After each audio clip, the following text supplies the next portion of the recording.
إن الحمد لله نحمده ونستعينه ونستغفره ونؤمن به ونتوكل عليه ونعوذ بالله من شرور أنفسنا ومن سيئات أعمالنا من يهده الله فلا مضل له ومن يضلل فلا هادي له وأشهد أن لا إله إلا الله وحده لا شريك له وأشهد أن محمدا عبده ورسوله أما بعد فإن خير الحديث كتاب الله وخير الهدي هدي محمد صلى الله عليه وسلم وشر الأمور محدثاتها وكل محدثة بدعة وكل بدعة ضلالة وكل ضلالة في النار.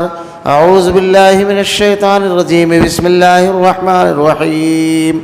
قاف والقرآن المجيد بل عجبوا أن جاءهم منذر منهم فقال الكافرون هذا شيء عجيب أإذا متنا وكنا ترابا ذلك رجع بعيد قد علمنا ما تنقص الأرض منهم وعندنا كتاب حفيظ بل كذبوا بالحق لما جاءهم فهم في أمر مريج أفلم ينظروا إلى السماء فوقهم كيف بنيناها وزيناها وما لها من فروج والأرض مددناها وألقينا فيها رواسي وأنبتنا فيها من كل زوج بهيج تبصرة وذكرى لكل عبد منيب ونزلنا من السماء ماء مباركا فأنبتنا به جنات وحب الحصيد والنخل باسقات لها طلع نضيد رزقا للعباد وأحيينا به بلدة ميتا كذلك الخروج كذبت قبلهم قوم نوح وأصحاب الرس وثمود وعاد وفرعون وإخوان لوط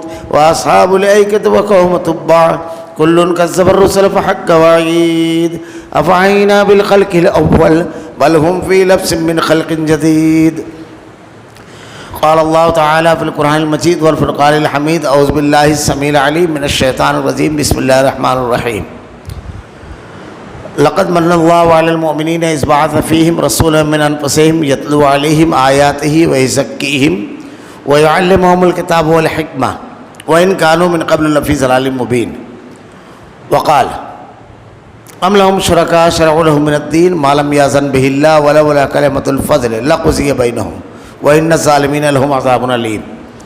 تمام تعریفیں اللہ رب العالمین کے لیے جو تمام جہانوں کا یک و تنہا خالق و مالک ہے، اور بے شمار درود و سلام اللہ کے آخری نبی حضرت محمد صلی اللہ علیہ وسلم پر. معزز حاضرین، ایک بندہ مومن ایمان کے اقرار کے بعد اس کا معاملہ دنیا کے تمام انسانوں سے بالکل الگ ہو جاتا ہے. اس کا معاملہ ہر مرحلے میں، ہر معاملے میں، ہر چیز میں اللہ کے نازل کردہ احکامات کے مطابق ہوتا ہے. وہ اپنی مرضی، اپنی خوشی، اپنی خواہش اور اپنی نفس کا پابند نہیں ہوتا ہے. وہ تمام کے تمام اعمال جو کرتا ہے اللہ کی نازل کردہ ہدایت شریعت کے مطابق کرتا ہے. اس لیے کہ اللہ تعالیٰ نے اتنا جامع اور مکمل دین ہمیں عطا کیا ہے جس میں ہر چیز کی واضح رہنمائی ہے. ہمیں عمر کے کس حصے میں، بچپن کیسے گزارنا ہے، جوانی کس طرح گزارنی ہے، شادی بیاہ کے بعد بیوی بچوں کے حقوق کیا ہیں، بزرگی بڑھاپا کیسے گزارنا ہے، رعایا اگر ہیں تو آدمی کس طرح رہے، اگر حکومت میں ہے تو کس طرح کا معاملہ اس کا رہے، بازاروں میں تجارت کس طرح کرنا ہے، لین دین کس طرح کرنا ہے، گفتگو کس طرح کرنا ہے، رشتوں کا کیسے لحاظ کرنا ہے، رشتے کرتے وقت کن چیزوں کو کرنا ہے، باریک سے باریک چیز بڑی وضاحت کے ساتھ بیان فرما دی. صرف اتنا نہیں، اس میں یہ بھی واضح کر دیا کہ کن اعمال کو کس وقت کرنا ہے اور کس وقت کن اعمال کی خصوصیت اور خوبی ہے. یعنی جہاں ہمارے تمام معاملات کو بڑے واضح انداز میں پیش کیا، ویسے یہ بھی وضاحت کے ساتھ بیان کر دیا کہ جو سال بھر میں ہم دن گزاریں گے، جو ایام گزاریں گے، اس میں اہمیت کے ایام کون کون سے، اور جب اہمیت کے ایام قرار دیے، کچھ خصوصیات اگر کسی دن کی قرار دی تو اس کی بھی وضاحت فرما دی. یعنی رمضان المبارک کے پورے مہینے کے بارے میں ارشاد فرمایا کہ یہ عبادت کا مہینہ ہے، قرآن کے نزول کا مہینہ ہے. اللہ رب العالمین بڑی تعداد میں جہنم سے آزادی دیتا ہے، جنت کے دروازے کھول دیے جاتے ہیں، جہنم کے دروازے بند، شرکت شیاطین قید کر دیے جاتے ہیں، اور اس مہینے میں نفلی عبادت کا ثواب فرض کے برابر ہے۔ یعنی اگر رمضان المبارک میں آدمی بیت اللہ کا عمرہ کرے تو اس کو حج کا ثواب ملے گا۔ اللہ کے نبی صلی اللہ علیہ وسلم کے عبادت کا معاملہ اور صدقات اور دیگر چیزوں کا معاملہ دیگر مہینوں کے بارے کے سوا اس مہینوں میں بہت زیادہ بڑھ جاتا تھا۔ پھر دنوں کے بارے میں بیان فرمایا کہ دنوں میں سب سے زیادہ افضل دن یوم الحج ذی الحجہ کے 9 روز، یعنی ابتدائی جو 10 روز ہیں وہ سب سے زیادہ افضل دن۔ راتوں کے بارے میں ارشاد فرمایا کہ راتوں میں سب سے زیادہ افضل رات 5 طاق راتیں رمضان المبارک کی لیلۃ القدر کی رات ہے، ان 5 طاق راتوں میں اسے تلاش کرو۔ اسی طریقے سے مختلف ایام کے بارے میں بیان فرمایا کہ عاشورہ کے روز روزہ رکھنا، اس کی بڑی فضیلت بیان فرمائی اللہ کے نبی صلی اللہ علیہ وسلم نے۔ تو جن جن ایام کے بارے میں اللہ کے نبی نے وضاحت سے بیان فرما دیا کہ ان کی یہ فضیلت ہے، ایک مومن کے لیے یہ ضروری ہے کہ اس فضیلت کی بنیاد پر اس کو مانے تسلیم کرے، اور اگر اللہ تعالیٰ نے اس کو ہدایت دی ہے، توفیق دی ہے، تو ان عبادتوں کو جو مشروع ہے ان ایام میں یا اس وقت اس کو کرے۔ جیسے اللہ کے نبی نے ارشاد فرمایا کہ لیلۃ القدر کی رات میں خوب توبہ اور استغفار کرنا اور خوب عبادت کرنا۔ ایک خاص دعا بتائی، اللہم انک عفو تحب العفو فاعف عنی۔ عاشورہ کے روز روزہ رکھنے کے لیے کہا، یوم عرفہ کے روز روزہ رکھنے کے لیے حکم دیا، 9 محرم الحرام کو بھی روزہ رکھنے کا حکم دیا۔ یہ جو ایام ہیں ان کی فضیلتیں اللہ تعالیٰ نے اپنے نبی کے ذریعے بیان فرمائی۔ عام دنوں میں ایام 20 جو ہیں 13، 14، 15 ان کے روزوں کی ایک الگ فضیلت ہے، یہ اعمال کرنے کا اس میں حکم دیا گیا خصوصیت کے ساتھ، یعنی 5 وقتوں کی نمازیں اور تمام امور جو عام زندگی میں چلتے رہتے ہیں۔ اس کے علاوہ پیر اور جمعرات کے روز اللہ کے نبی صلی اللہ علیہ وسلم کا معلوم تھا کہ آپ روزہ رکھتے تھے، اور اللہ کے نبی صلی اللہ علیہ وسلم نے اس کی وضاحت کر دی کہ اگر آدمی کو قوت ہے، توفیق ہے، وہ رکھ سکتا ہے تو رکھے، فرض نہیں ہے، لیکن اگر وہ رکھ سکتا ہے تو رکھے۔ شوال کے جو روزے اچھے روزے اس کے بارے میں بیان فرمایا۔ غرض اگر آپ شریعت کی تعلیمات دیکھیں گے تو آپ کو مہینوں کے بارے میں، دنوں کے بارے میں، راتوں کے بارے میں یہ نہیں بلکہ اس سے آگے بڑھیے تو مختلف ساعتوں کے بارے میں احکامات ملیں گے۔ ساعتوں کے بارے میں، جمعہ کے دن کے بارے میں اللہ کے نبی نے ارشاد فرمایا ایک ساعت ایسی ہوتی ہے جب اللہ تعالیٰ دعا کو قبول فرماتا ہے۔ اذان اور اقامت کے درمیان کا جو وقت ہے وہ دعا کی قبولیت کا وقت ہے۔ رات کے وقت تو اللہ رب العالمین آسمان دنیا پر نزول فرماتا ہے اور ارشاد فرماتا ہے، مانگ اے میرے بندے، ضرورت مند اپنے ہاتھوں کو اٹھا، اللہ رب العالمین اس کی دعا کو قبول فرماتا ہے۔ مختلف جو اوقات ہیں دن کی، ان کی بھی فضیلتیں اللہ کے نبی صلی اللہ علیہ وسلم نے بیان فرمائی، اور اللہ کے نبی صلی اللہ علیہ وسلم نے کسی خیر کو ایسا نہیں ہے جو بیان نہیں کیا، اور کسی شر سے ایسا نہیں ہے کہ روک نہیں دیا۔ حضرت حذیفہ رضی اللہ تعالیٰ عنہ ارشاد فرماتے ہیں، لوگوں اگر تم کو خیر کی تلاش ہے، اگر تم اچھائی کی تلاش کرنا چاہتے ہو تو صحابہ کرام کی زندگی دیکھو، کیونکہ ہر خیر اور اچھائی تک یہ پہنچ گئے، اور جن چیزوں کو ان لوگوں نے نہیں کیا وہ خیر نہیں ہو سکتی۔ حضرت عائشہ صدیقہ ارشاد فرماتی ہیں قرآن کی اس آیت کے تناظر میں، امام بخاری رحمۃ اللہ علیہ نے اس روایت کو نقل کیا اور اکثر مفسرین نے قرآن کی اس آیت کی تفسیر میں اس روایت کو نقل کیا ہے۔ اللہ تعالیٰ نے ارشاد فرمایا، یا ایھا الرسول بلغ ما انزل الیک من ربک وان لم تفعل فما بلغت رسالتی واللہ یعصمک من الناس۔ اللہ تعالیٰ ارشاد فرماتا ہے، اے رسول جو کچھ، یا ایھا الرسول بلغ ما انزل الیک من ربک، جو کچھ تمہارے رب کی طرف سے نازل ہوا ہے، اتارا گیا ہے جو بھی، وان لم تفعل فما بلغت رسالتی واللہ یعصمک من الناس، کھول کر کے وضاحت کے ساتھ اس کو بیان کر دیجئے، اور اگر آپ نے نہیں کیا وضاحت کے ساتھ بیان کر دیجئے، اور جب آپ یہ بیان کریں گے تو مخالفت کا طوفان اٹھے گا۔ اللہ نے ارشاد فرمایا، واللہ یعصمک من الناس، لوگوں سے حفاظت ہماری ذمہ داری ہے، اللہ رب العالمین نے حفاظت کی ذمہ داری لی۔ حضرت عائشہ صدیقہ کہتی ہے کہ اگر اللہ کے نبی کے بارے میں کوئی شخص یہ کہے کہ آپ نے شریعت کی ایک بات نہیں بیان کی تو وہ اپنے قول میں جھوٹا ہے۔ حضرت عائشہ صدیقہ ارشاد فرماتی ہے وہ جھوٹ کہہ رہا ہے کہ ایک بات اللہ کے نبی نے چھپا لی. اللہ کے نبی صلی اللہ علیہ وسلم نے جب تمام چیزیں بیان کر دی, شریعت میں ہر چیز کو احکامات نازل ہو گئے, اور اللہ رب العالمین نے بالکل واضح اعلان کیا الیوم اکملت لکم دینکم واتممت علیکم نعمتی ورضیت لکم الاسلام دینا. آج کے دن ہم نے تمہارے لیے تمہارا دین مکمل کر دیا. اور مکمل کی تعریف یہ ہے کہ اس میں زیادتی عیب ہو جائے, اور زیادتی دین میں عیب اس طرح ہوگی کہ اللہ کے نبی نے ارشاد فرمایا کل بدعت ضلالہ کل ضلالۃ فی النار. دین میں ہر نئی چیز بدعت ہے, اور ہر بدعت گمراہی ہے, اور ہر گمراہی کا ٹھکانہ جہنم ہے. وضاحت کے ساتھ اللہ کے نبی نے بیان فرمایا. ہم جس ابھی ماہ سے گزر رہے ہیں, ربیع الاول کا مہینہ, ماہ ربیع الاول, اس مہینے کی مسلمانوں کے درمیان جو شہرت ہے اور تاریخی جو حیثیت ہے, تاریخی حیثیت تو یہ ہے کہ اللہ رب العالمین نے بہت بڑا انعام مسلمانوں کے اوپر, بہت بڑا احسان کیا. لقد من اللہ علی المؤمنین اذ بعث فیہم رسولا من انفسہم, کہ انہی کے درمیان میں سے ایک رسول مبعوث کیا, انہی کے درمیان میں سے. یعنی وہ ہماری طرح انسان تھے. اگر انسان نہیں ہوتے تو ہمارے لیے ممکن نہیں تھا کہ ان کے بتائے ہوئے طریقے پر عمل کر سکیں, کیونکہ وہ تمام ضرورتیں اور حاجتیں انہیں بھی تھی جو ہم کو ہیں, اور وہ تمام حالات سے وہ دوچار ہوئے. تو بہت بڑا انعام اور احسان. اللہ کے نبی صلی اللہ علیہ وسلم کی بعثت اور آپ کی پیدائش اور ولادت کا بھی مہینہ ہے.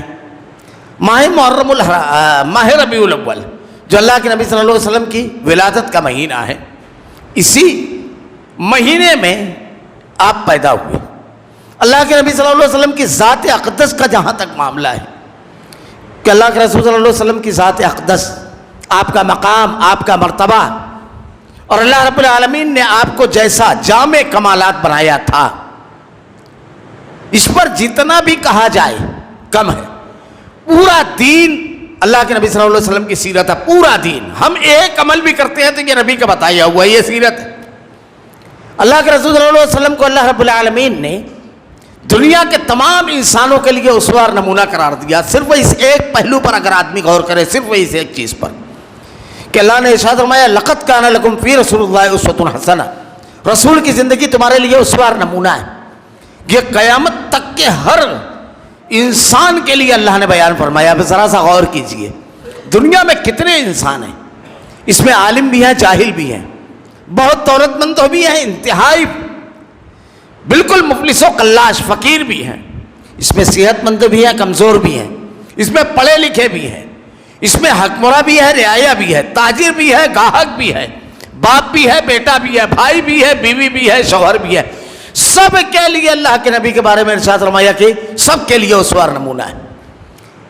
اس میں تعلیم حاصل کرنے والے طلباء ہیں, تعلیم دینے والے اساتذہ ہیں, ٹیچرز ہیں, علماء, سب کے لیے اللہ تعالیٰ نے کتنا جامع کمالات آپ کو بنایا ہوگا کہ دنیا کے ہر انسان کے لیے آپ کو اسوہ اور نمونہ بنایا. صرف اسی ایک بات کو آدمی غور کرے, اسی ایک بات کو تو کافی ہے اللہ کے نبی صلی اللہ علیہ وسلم کی شخصیت اور آپ کی ذات کو سمجھنے کے لیے. بہت مشہور ہے, مائیکل ہارٹ نے کتاب لکھی, دنیا کے 100 بڑے آدمی, یہ انگریز مصنف ہے. جب اس نے اس کتاب کو لکھا تو اس میں 100 ایسی شخصیات کا تذکرہ کیا ہے جنہوں نے اپنے کارنامے اور اپنے اقدامات سے اور اپنی اصطلاحات سے, کوششوں سے انسانی آبادی کے ایک بڑے طبقے کو متاثر کیا. ایسی شخصیات, اور اس میں پہلا نمبر اس نے محمد رسول اللہ صلی اللہ علیہ وسلم کو دیا. کتاب جب مارکیٹ میں آئی تو لوگوں نے اس سے سوال کیا کہ تم مذہباً عیسائی, حضرت عیسیٰ علیہ السلام کے ماننے والے, اور تم نے سب سے پہلا نمبر 100 بڑی شخصیات, تاریخ کی عظیم شخصیات میں سب سے پہلا نمبر محمد رسول اللہ صلی اللہ علیہ وسلم کو کیوں دیا؟ تو وہ جواب میں کہتا ہے میں نے دنیا کی تقریباً زیادہ تر جتنا مجھ کو حاصل ہوا شخصیات کی زندگی کا مطالعہ کیا, لیکن اتنی جامع کمالات شخصیت میں نے کسی کو نہیں پایا. میں نے کسی بھی شخصیت کا اگر مطالعہ کیا تو ایک میدان میں تو اس کی بہت ساری خدمات ہیں. جیسے میں نے جنگجو سپہ سالاروں کا جب مطالعہ کیا, فتوحات ہیں, مشکل ترین حالات میں بھی انہوں نے مقابلہ کیا. ایسی ایسی جنگیں میں نے پڑھی, ایسی ایسی کہ واضح شکست و فتح میں تبدیل کر دی اپنی حکمت عملی سے، اپنی جوامردی سے، کوششوں سے. لیکن افسوس جب اسی سپہ سالار کے نجی زندگی کے بارے میں پڑھتا ہوں تو ایک کامیاب باپ نہیں. جب اس کے بارے میں دیکھتا ہوں کہ تجارت کے میدان میں کیا ہے تو زیرو، وہاں پر کچھ نہیں ملتا ہے کیونکہ اس نے کبھی اس طرف دیکھا ہی نہیں. عدالت کے میدان میں جب اسے بیٹھا دیتا ہوں تو کوئی فیصلہ نظر نہیں آتا اس کا جو عدل کے ایک دم بالکل موافق ہو. تعلیم و تعلم کے میدان میں جب اس کو دیکھتا ہوں تو کوئی اچھا مربی، معلم، استاد نہیں ہے. سماج اور معاشرے کی برائیوں کے خلاف اقدام کرنے کے والے بارے میں جب اس کی زندگی اٹھا کر دیکھتا ہوں تو کوئی قدم نہیں ملتا ہے. تو ایسے ہی میں نے مختلف افراد کی زندگیاں دیکھی. کوئی بہت اچھا معلم ہے، کوئی بہت اچھا دائی ہے، کوئی بہت اچھا بادشاہ ہے، کوئی بہت اچھا سائنٹسٹ ہے، بہت ساری ایجادات کی اس نے. لیکن افسوس مادوں کے خواص تو جان گیا لیکن انسان کی فطرت میں اٹھنے والے سوالات کے جوابات اس کے پاس نہیں ہیں. بیوی کے حقوق وہ نہیں بتا سکا. اس نے ایٹم، الیکٹران، نیوٹران، پروٹون تو بتایا اس نے پڑوسی کو حقوق نہیں بتائے. اس نے اپنے بچوں کے ساتھ انصاف کا اور ان سے نرمی سے پیش آنے، والدین کے احترام کا تذکرہ نہیں کیا. میں نے ہر جگہ ہر کسی کو ناقص پایا. اور جب میں نے یہ غور کیا کہ زندگی کے کسی بھی شعبے سے تعلق رکھنے والے شخص کو جب ایک رہبر اور رہنما کی ضرورت پڑے گی تو کیا اس میں ہر شخص کو آدمی الگ الگ تلاش کرے گا یا کوئی ایک ایسی ذات ملنا چاہیے جو ہر میدان کے انسان کے لیے رہبری اور رہنمائی کرے.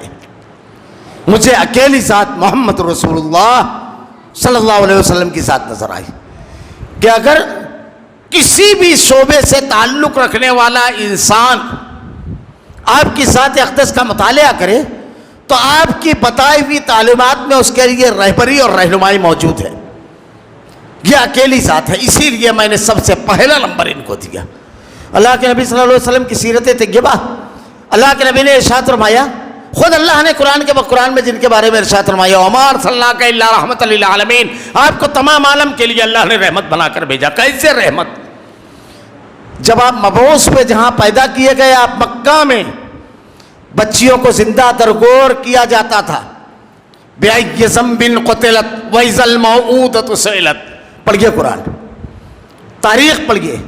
اللہ کے نبی صلی اللہ علیہ وسلم نے ارشاد فرمایا جس کو 1 2 3 4 بیٹیاں ہوں اور اس کی اگر پرورش کر کے اس کو پال پوس کر کے اور ان کے نکاح کر دے ہوئے تو وہ اور میں جنت میں اس طرح رہیں گے. آپ نے اپنے ہاتھ کی 2 انگلیوں کو آپس میں ملایا، ایک سبابہ جس کو ہم لوگ شہادت کی انگلی کہتے ہیں، کلمے کی انگلی ہمارے ہاں، اور ایک بیچ کی انگلی، اور ارشاد فرمایا اس طرح دونوں انگلیوں کو ملا کر کہا اس طرح رہیں گے. جنتی حسن کی بشارت. اللہ کے نبی نے بیوی کے حقوق جو بیان فرمائے کہ نیک بیوی کون ہے. اللہ کے رسول صلی اللہ علیہ وسلم نے ماں کے جو حقوق بیان فرمائے کہ صحابی آ کے پوچھتے ہیں سب سے اعلیٰ درجہ کس کا ہے؟ کہا تیری ماں سب سے زیادہ حق تیری ماں. اس کے بعد کہا تیرے باپ کے بارے میں کہا. صحابی نے آ کر کے پوچھا کہ میرے باپ کا کیا حق ہے؟ کہا جنت کے دروازوں میں سے ایک دروازہ ہے، چاہے اس کو توڑ دے چاہے محفوظ رکھ. اللہ کے نبی نے ارشاد فرمایا پڑوسی کے بارے میں تعلیمات. اللہ کے نبی صلی اللہ علیہ وسلم کی رحمت للعالمین، ہر کسی کے لیے رحمت. غور کرتے جائیے. باپ کے لیے رحمت، فرما بردار بیٹا. بیوی کے لیے رحمت، بہترین شوہر. بچوں کے لیے رحمت، بہترین باپ. بہن کے لیے رحمت، بہترین بھائی. جو حقوق بتائے ہیں اگر بھائی ادا کرے اس رحمت للعالمین کی تعلیمات پر تو اس کو بہترین بھائی ملے گا. بہترین پڑوسی. اللہ کے نبی صلی اللہ علیہ وسلم نے ارشاد فرمایا کہ اپنے پڑوسی کی دیوار میں بلا وجہ کوئی چیز مٹی بھی کلیت کر کے نہیں نکالنا چاہیے، اور اگر آپ کا پڑوسی اجازت مانگے تو اس کو اجازت دے دو. بہترین شخص وہ ہے جس سے اس کا پڑوسی ناراض نہ ہو. رحمت للعالمین. ہر ناحیے سے غور کیجیے، ہر ناحیے سے. مظلوموں اور کمزوروں کے لیے رحمت للعالمین انصاف آپ نے قائم کیا. غریبوں کے لیے رحمت للعالمین. مالداروں کو حکم دیا کہ اللہ نے تم کو مال دیا، اس میں اپنے بھائیوں کا خیال رکھو. کمزوروں کے لیے رحمت للعالمین. اللہ کے نبی صلی اللہ علیہ وسلم نے ارشاد فرمایا کہ کمزوروں کی مدد کرو. رحمت للعالمین سب کے لیے. حکومت کرنے والے فرما روا کے لیے رحمت للعالمین. جو شخص ہو امیر کی اطاعت نہ کرے گا اور اس سے سرکشی اور بغاوت کرے گا، جماعت سے ایک بالش تو کٹ کر کے رہ گیا، وہ جاہلیت کی موت مرے گا۔ بلا وجہ بغاوت کرنے، بلا وجہ امیر کی مخالفت کرنے سے منع کیا۔ اگر شرعی کوئی معاملہ ہے تو بالکل آپ بول سکتے ہیں۔ رعایا کے بارے میں اتحاد و اتفاق کا حکم دیا، اطاعت اور فرمانبرداری کا حکم دیا۔ جانوروں کے لیے رحمت، اللہ کے نبی نے کہا کہ ایک عورت نے بلی باندھ کر رکھی، اسی کی بنیاد پر جہنم میں گئی، بنی اسرائیل کی۔ کتے کو پانی پلا دینے پر اللہ کے نبی نے بشارت دی کہ جنت دی اللہ تعالیٰ نے۔ ان کے ساتھ بھی جانور پر اتنا بوجھ نہ ڈالا جائے کہ وہ اٹھا نہ سکے، یہ رحمت للعالمین۔ میدان جنگ میں مقابل لشکر کے لیے رحمت للعالمین۔ کہا اگر کوئی شخص ہو ہتھیار رکھتے ہوئے تو ہتھیار اس کو قتل نہ کرنا، وہ سامنے آپ سے لڑنے قتل کرنے آیا ہے، فوجی ہے، ہتھیار رکھتے ہوئے تو اسے نہ مارنا، بوڑھوں کو نہ مارنا۔ میدان جنگ میں اگر بوڑھا آ گیا، جنگ کے دوران بوڑھا آ گیا، رحمت للعالمین نے حکم دیا نہ، بچوں کو نہ مارنا، خواتین کو نہ مارنا۔ ہمارے یہاں تو آج ترقی یافتہ اس دور میں جب بم چلتے ہیں تو معصوم جگر کے ٹکڑوں کے لاشیں لے کر لوگ کھڑے ہوتے ہیں۔ اللہ کے نبی نے ارشاد فرمایا ہر جگہ رحمت، عدالت میں رحمت، انصاف کا حکم دیا، ہر جگہ رحمت، حکومت میں رحمت، حاکم کو خادم بنا دیا۔ رعایا کا خیال رکھنا، اللہ تم سے اس کے بارے میں سوال کرے گا، ہر جگہ رحمت للعالمین۔ بچوں کے بارے میں کہا جو ہمارے چھوٹوں سے شفقت سے پیش آئے، طاقتور لوگوں کے لیے کہا، کمزور لوگوں کے لیے کہا، ہر جگہ آپ دیکھیں گے پوری سیرت، پوری کائنات کے لیے آپ رحمت للعالمین۔ اگر کوئی تم سے معاہدہ کر لے اور وہ مسلمان نہ ہو، اس کا جان مال سب کچھ محفوظ، اس کی حفاظت، ایسے رحمت للعالمین۔ ان کی رعایا میں رہنے والے افراد، آپ تاریخ پڑھیے، یہود اپنے معاملات لے کر آتے تھے کہ انصاف کہاں ملے گا، اللہ کے نبی کے یہاں۔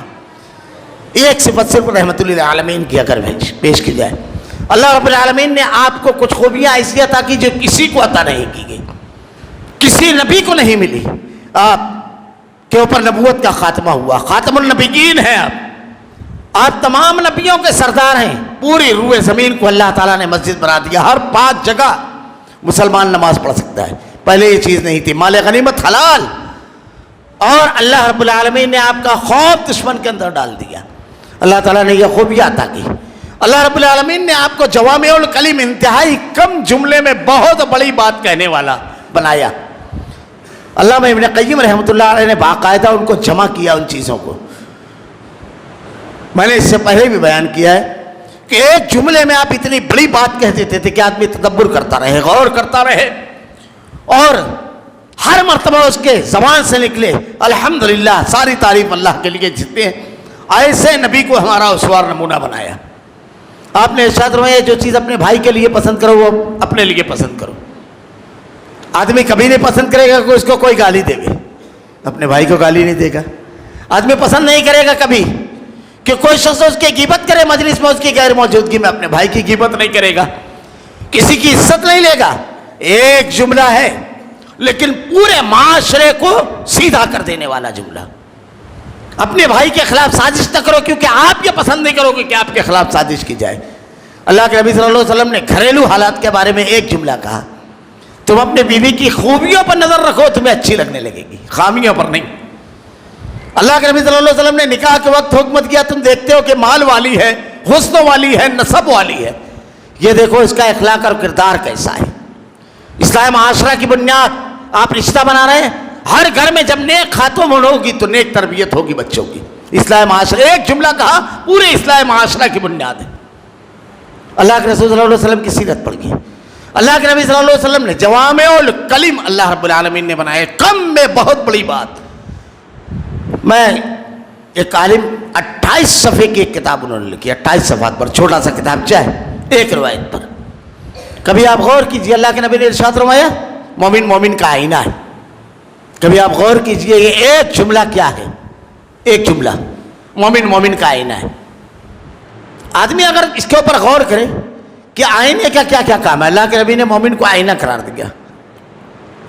آئینے کے کام کیا کیا ہے؟ صبح جب آدمی سو کر کے اٹھتا ہے تو سب سے پہلے اپنی پوری کے پوری شخصیت کو سنوارتا ہے۔ اللہ کے نبی نے کہا مومن مومن کا آئینہ ہے۔ ہمارے سامنے ہمارا بھائی مومن جو آئے تو اس کی شخصیت سنور جانا چاہیے، بگڑنا نہیں چاہیے ہماری وجہ سے۔ اور غور کیجئے، جب آپ آئینے کے سامنے کھڑے ہوتے ہیں تو آئینہ آپ کے اوپر جتنے بھی داغ دھبے ہیں سب بتا دیتا ہے. کیچڑ لگا ہوا ہے، کالک لگی ہوئی ہے، بال بکھرے ہوئے ہیں، سب بتا دیتا ہے. ہمارے سامنے جب ہمارا بھائی کھڑا ہو تو اس کی شخصیت کی ساری خرابیاں ہمارے سامنے واضح ہو جائے. لیکن آئینے کا مقصد بتاتا ہے تو چڑھانا نہیں ہوتا ہے کہ دیکھ کالا لگا ہوا ہے، بال دیکھ، یہ نہیں، بلکہ شخصیت کو سنوارنا. ہمارا جو بھائی ہے اس کے اندر جو خامیاں ہیں تو ہم بتائیں نہیں، چڑھائیں نہیں. جیسے آئینے کے سامنے کھڑے ہو کر کے ہم اپنی شخصیت سنوار لیتے ہیں، وہ ہمارے ساتھ رہ کر کے اپنی شخصیت سنوار لے. مومن مومن کا آئینہ ہے. اور غور کیجیے، ایک لفظ، ایک روایت اللہ کے نبی نے ارشاد فرمایا مومن مومن کا آئینہ ہے. آئینے کے سامنے جب آدمی کھڑا ہوتا ہے تو آئینہ اتنا ہی بتاتا ہے جتنا کچھ داغ دھبا لگا ہوا ہے. اگر آپ کو چھوٹا سا کالا لگا ہے تو بڑا کر کے نہیں بتائے گا. ہمارے بھائی میں اگر کوئی عیب ہے تو جتنا ہے اتنا بتایا جائے. ہمارے یہاں تو دادا تک کے چلے جاتی ہیں. مومن مومن کا آئینہ ہے. غور کرتے جائیے، آئینہ ظاہر بتاتا ہے، اندر کا نہیں بتاتا ہے. اس کے لیے سونوگرافی کرنا پڑتی ہے اور سب ایکس رے وغیرہ مشینیں ہیں. ہمارا معاملہ کیا ہے؟ ہم اپنے بھائی کے بارے میں یہ کہتے ہیں کہ وہ ایسا سوچتا ہوگا. مومن مومن کا آئینہ ہے. آئینے کے سامنے جب تک آپ کھڑے رہیں گے اسی وقت تک آئینہ بتائے گا کہ کیا کیا خامی اور خوبی ہے. ایک مرتبہ ہٹ گئے تو پھر آپ کی کسی خرابی کو آئینہ نہیں بتائے گا. ہمارا بھائی ہمارے سامنے جب تک موجود ہے اس کی غیر موجودگی میں ہم نہ بتائیں دنیا میں کوئی آئینہ. غور کرتے جائیے، اللہ کے نبی کو اللہ تعالیٰ نے جوامع الکلم بنایا. اللہ رب العالمین نے اللہ کے نبی صلی اللہ علیہ وسلم کے بارے میں جو قرآن میں ارشاد فرمایا، بشیر بنایا، نذیر بنایا، ڈرانے والا، بتانے سمجھانے والا، اہل ایمان کی ہدایت اور دنیا کے انسانوں کی ہدایت کے لیے انتہائی حریص بتایا. فَبِمَا رَحْمَةٍ مِّنَ اللَّهِ لِنْتَ لَهُمْ وَلَوْ كُنْتَ فَظًّا غَلِيظَ الْقَلْبِ لَانفَضُّوا مِنْ حَوْلِكَ. اللہ نے تم کو خصوصی رحم کیا کہ انتہائی نرم دل بنایا، نرم خو بنایا اللہ کے نبی صلی اللہ علیہ وسلم کو. اللہ کے رسول صلی اللہ علیہ وسلم شافع محشر ہے، جامع کوثر ہیں، امام الانبیاء ہیں. اللہ کے نبی صلی اللہ علیہ وسلم بے شمار فضیلتیں ہیں اللہ کے نبی صلی اللہ علیہ وسلم کی. اگر صرف آپ کی شخصیت پر گفتگو کی جائے کہ اللہ نے کتنا جامع کمالات بنایا، غیر مسلم مفکرین نے اور دنیا بھر کے انسانوں نے جب آپ کی شخصیت کا مطالعہ کیا تو اس کا اعتراف کیا. میں ایک دو اقوال بتا کر کے اپنی بات آگے بڑھا دوں گا. ایک غیر مسلم مفکر کہتا ہے فی البہیتی کہ محمد صلی اللہ علیہ وسلم کی ذات سمجھ میں نہیں آتی ہے. 23 سال کی قلیل مدت میں عرب کی اس زمین کو جہاں نہ کوئی یونیورسٹی تھی، نہ کوئی مدرسہ، نہ کوئی تعلیم گاہ، جہاں کے لوگوں کو حکومت بھی نہیں تھی، قبائلی نظام تھا، آپس میں ہمیشہ لڑتے رہتے تھے. مذہبی معاملہ یہ تھا کہ ہر کسی کا اپنا ایک الگ بت. کعبۃ اللہ میں 300 سے زائد بت. لیکن 23 سال کی قلیل مدت میں آپ نے کیا کیا کہ اس پورے علاقے کو ہیروؤں کی نرسری میں تبدیل کر دیا. 23 سال میں اتنے زبردست افراد تیار کیے کہ کوئی بھی شخص کسی بھی قوم میں اگر چلا جائے تو اس قوم کی رہبری اور رہنمائی کے لیے کافی ہے. اللہ کے نبی صلی اللہ علیہ وسلم کی سیرت کے بارے میں کہ اللہ کے رسول صلی اللہ علیہ وسلم بنا وسائل کے اتنی زبردست کامیابی پوری انسانی تاریخ میں کسی نے حاصل نہیں کی. آپ در یتیم تھے، ماں اور باپ دونوں نہیں. والد کا وفات آپ کی ولادت سے پہلے اور والدہ کی وفات 6 سال کی عمر میں ہو چکی تھی اور 8 سال کی عمر میں آپ کے دادا کی وفات ہوئی. در یتیم تھے آپ. بکریاں چرائی آپ نے مکہ میں. لیکن جب اللہ رب العالمین نے آپ کو نبوت دی، مال نہیں تھا، حضرت خدیجہ الکبریٰ کا مال لے کر کے پارٹنرشپ کی آپ نے. وہ تجارت کی غرض سے گئے، آپ کے پاس کوئی مال نہیں تھا. مال ہر حیثیت سے آپ بالکل خالی تھے. اللہ نے قرآن میں اس کا تذکرہ کیا ہے. اور ڈپریشن کا علاج میں اکثر کہا کرتا ہوں، یہ عنوان نہیں ہے کہ انسانی سائیکالوجی اور نفسیات پر سب سے دلچسپ کتاب قرآن کریم ہے. سب سے دلچسپ ہر چیز کا علاج اس میں ہے. دیکھیے اللہ تعالیٰ نے قرآن میں کہا وَوَجَدَكَ ضَالًّا فَأَمَّا الْيَتِيمَ فَلَا تَقْهَرْ وَوَجَدَكَ ضَالًّا فَهَدَىٰ وَوَجَدَكَ عَائِلًا فَأَغْنَىٰ فَأَمَّا الْيَتِيمَ فَلَا تَقْهَرْ. اللہ رب العالمین نے آپ کو جب نبوت دی تو آپ کے پاس کچھ نہیں تھا. آپ کے پاس جو افراد ایمان لاتے ان کا بھی سب داؤ پر لگ جاتا, لیکن کتنی کامیاب قیادت کی آپ نے, کتنی مخالفتوں کا اس طوفان سے گزرتے ہوئے کیسے آپ نے اللہ کے کلمے کو, اللہ کے دین کو لوگوں تک کے پہنچایا اور مخالفین پر غلبہ حاصل کیا, جبکہ آپ کے پاس نہ حکومت تھی, نہ افراد تھے, نہ کچھ. تن تنہا مکہ سے اٹھے, تن تنہا, بنا وسائل کے. آج ہمارے ہاں بڑا عجیب معاملہ ہے. اس نبی کو ماننے والے کہتے ہیں کہ ہمارے پاس یہ نہیں ہے, یہ نہیں ہے, یہ نہیں ہے. سیرت پڑھ گئے, سیرت, اللہ کے نبی صلی اللہ علیہ وسلم کی منصوبہ بندی, اللہ کے نبی صلی اللہ علیہ وسلم کے اقدامات.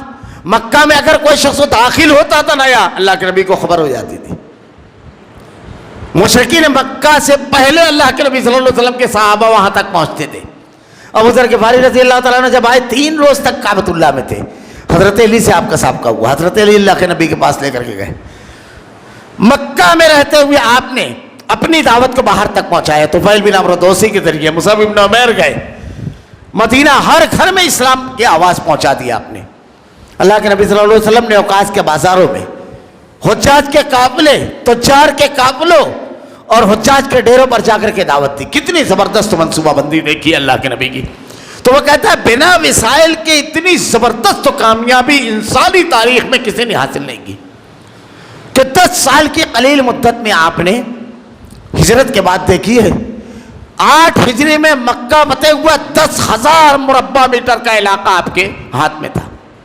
اللہ کے نبی صلی اللہ علیہ وسلم کے بارے میں ایک مفکر کا قول ہے, انسانی تاریخ میں کوئی بھی شخص اپنے قریبی لوگوں میں بڑا نہیں ہوتا. قریبی لوگوں میں کسی بھی شخص کے قریب جب لوگ جاتے ہیں اور اس کو دیکھتے ہیں قریب سے تو ساری شخصیت کے پرت اتر جاتے ہیں, لیکن اللہ کے نبی کے جو جتنا قریب گیا وہ اتنا زیادہ آپ کو بڑا مانا.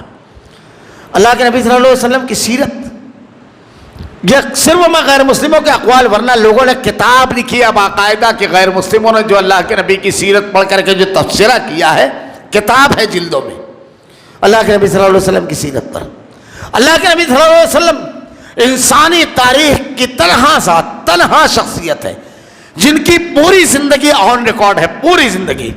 ورنہ آپ انسائکلوپیڈیا برٹانیکا اٹھا کر کے دیکھیے, حضرت عیسیٰ علیہ السلام کی زندگی کے کتنے ایام ہیں یا دیگر لوگوں کے. ان لوگوں کی پیدائش کے بعد جب انہوں نے بڑے کارنامے انجام دیے تو تاریخ میں ان کی زندگی تاریخ کی روشنی میں آئی.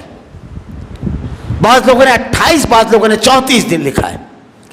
حضرت عیسیٰ علیہ السلام مختلف شخصیات, لیکن محمد رسول اللہ صلی اللہ علیہ وسلم کی ذات بالکل اکیلی ذات ہے. اللہ کے نبی صلی اللہ علیہ وسلم کی سیرت کا یہ ہلکا سا وہ اللہ کے نبی صلی اللہ علیہ وسلم کی قیادت, آپ کتنے کامیاب قائد کہ دنیا کے ذہین ترین انسان آپ کو اپنا رہبر اور رہنما مان لیا.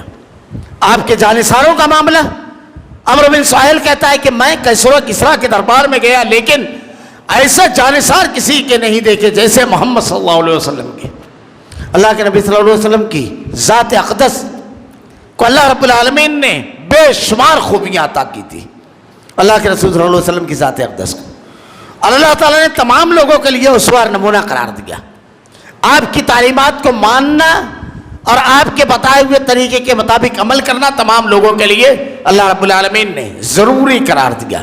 اللہ نے ارشاد فرمایا وَمَن يُطِعِ الرَّسُولَ فَقَدْ أَطَاعَ اللَّهَ, رسول کی اطاعت اصل میں اللہ کی اطاعت ہے. لیکن اللہ کے نبی صلی اللہ علیہ وسلم کی شخصیت کے یہ تمام پہلو, اللہ کے نبی صلی اللہ علیہ وسلم کی شخصیت کی یہ تمام چیزیں معاف کیجئے گا آج ہمارے معاشرے میں مفقود ہیں, بالکل نہیں کے برابر. ہمارے یہاں واقعات بزرگوں کے ہیں, ہمارے اپنے بڑوں کے ہیں, زباست عام ہیں, لیکن محمد رسول اللہ صلی اللہ علیہ وسلم کی ذات اقدس, آپ کی جو قربانیاں, آپ کی جو خوبیاں ہیں یہ, اور آپ کی جو شخصیت اور سیرت ہے, عام آدمی سے اگر مطالعہ کے لیے پوچھا جائے تو کیا تو نے سیرت پر کوئی کتاب مکمل پڑھی ہے؟ اللہ کے نبی کی شخصیت, اللہ کے نبی کی ذات اقدس مفقود. اللہ کے نبی صلی اللہ علیہ وسلم سے محبت اللہ کے رسول صلی اللہ علیہ وسلم کے اوپر ایمان لانے کے بعد یہ ایمان کا جز ہے. حضرت عمر رضی اللہ تعالیٰ عنہ سے اللہ کے نبی نے ارشاد فرمایا کہ مومن نہیں ہو سکتا کوئی شخص جب تک کہ اس کی جان، اس کے مال، اس کے تمام لوگوں سے زیادہ عزیز میری ذات نہ ہو جائے محمد رسول اللہ صلی اللہ علیہ وسلم کی. اللہ کے رسول صلی اللہ علیہ وسلم کی اطاعت اور فرما برداری دین کا جزء لا ينفک ہے، ضروری اور لازمی ہے. یہ 12 ربیع الاول محرم، یہ جو ربیع الاول کا مہینہ ہے، اس مہینے میں خاص طور سے 12 ربیع الاول کو روز، جسے ہمارے یہاں بڑے اس سے منایا جاتا ہے عید میلاد کے نام پر. عید میلاد کے نام پر میں نے بالکل ابتدا میں بتایا کہ کس دن کیا کرنا ہے. اللہ کے نبی نے بتا دیا ہے کس دن کیا کرنا ہے. پوری سیرت، پورا قرآن، پوری حدیث. ہمارے یہاں الٹا سوال بعض مولوی کرتے ہیں، قرآن میں کہاں منع ہے، حدیث میں کہاں منع ہے. بڑا عجیب و غریب معاملہ ہے، بڑا عجیب و غریب. سب سے پہلی چیز 2-2 4-4 منٹوں، حالانکہ یہ عنوان اتنا وسیع و عریض ہے، بڑا مشکل ہوتا ہے خطبے میں اس کو سمیٹنا. اللہ کے رسول صلی اللہ علیہ وسلم سے محبت اور آپ کی اطاعت جیسی صحابہ کرام نے دی کی ایک مثال نہیں ملتی. مسکراتے ہوئے جان دے دیا، مسکراتے ہوئے اللہ کے نبی نے کہا مال، پورا مال لا کر ابو بکر صدیق نے رکھ دیا. اگر میں واقعات بیان کروں، حضرت عمر فاروق رضی اللہ تعالیٰ عنہ آدھا مال لے کر کے آئے، جان دینے کی بات آئی. اللہ کے نبی صلی اللہ علیہ وسلم غزوہ احد میں ہے، حملہ ہو رہا ہے، تیروں کی بارش. حضرت ابو دجانہ آپ کے اوپر ایسے بالکل آپ کے اوپر آپ کو اپنی آڑ میں لے لیا، پیٹھ پر تیر روک رہے اور کہتے ہیں اللہ کے نبی سر نہ اٹھائیے، مبادا کوئی بھٹکا ہوا تیر نہ آ جائے. یہ صحابی ہیں حضرت زید بن سکن. بالکل آخری لمحات ہے، 70 سے زائد زخم. اللہ کے نبی سے محبت، صحابہ کرام معیار محبت، اللہ کے نبی سے کیسی محبت کرنا چاہیے، اللہ کے رسول صلی اللہ علیہ وسلم سے کیسا ان لوگوں کا معاملہ تھا، کیسی اطاعت کی. لوگوں نے جا کر کے پوچھا، بالکل آخری لمحات ہے، کوئی خواہش کہاں، اللہ کے نبی سے کچھ کہنا ہے. اللہ کے رسول کو اطلاع دی گئی، جب آپ آئے پورے جسم کی توانائی جمع کر کر کے اپنے جسم کو گھسیٹتے ہوئے اللہ کے نبی کے قدموں کے قریب کیا سر کو، اور ایک جملہ کہا فزت ورب الکعبہ، کعبہ کی رب کی قسم کامیاب. اللہ کے رسول سے محبت. غزوہ احد سے لوگ لوٹ رہے ہیں، بنو دیناریہ نامی ایک خاتون، وہ پوچھتی ہے کہ اللہ کے نبی کی شہادت کی خبر اڑی تھی، کیا حال ہے، حقیقت کیا ہے؟ کہا تیرا باپ مارا گیا. پھر پوچھتی ہے، کہا تیرا بھائی بھی شہید ہو گیا. پھر پوچھتی ہے، کہتے ہیں تیرا شوہر بھی مارا گیا. ساروں کی شہادت کی خبر پر ایک ہی سوال، اللہ کے رسول کیسے؟ جواب دیتے ہیں کہ اللہ کے رسول بخیریت ہے. تو کہتی ہے کل مصیبت بعد کا جلل، آپ کے بعد ہر مصیبت ہیچ ہے. حضرت خباب، ابو سفیان کا یہ جملہ کہ اگر تم اپنے گھر میں ہوتے اور تمہاری جگہ نبی ہوتے اور تمہاری جان بچ جاتی، یہ بھی گوارا نہیں کہ نبی کے پیروں میں کانٹا چبھے. اللہ کے نبی کے، اللہ کے رسول صلی اللہ علیہ وسلم سے کیسی محبت کی. حضرت سعد کہتے ہیں کہ اللہ کے نبی آپ ہمیں حکم دیجئے، ٹھاٹے مارتے سمندر میں چھلانگ لگا دیں گے. آپ ہمیں حکم دیجئے، برق غمات تک ہم آپ کے ساتھ جائیں گے. اے اللہ کے نبی، ہم حضرت موسیٰ علیہ السلام کی قوم کی طرح نہیں کہیں گے اذهب انت وربك فقاتلا انا هؤلاء قاعدون. میدان جنگ میں ہمارے وہ جوہر اللہ تم کو دکھائے گا انشاءاللہ کہ آپ کی آنکھیں ٹھنڈی ہو جائے گی. اللہ کے رسول آپ بلا جھجک فیصلہ کیجئے. حضرت عباس کہتے ہیں تم اللہ کے نبی کو بلا رہے ہو، جانتے ہو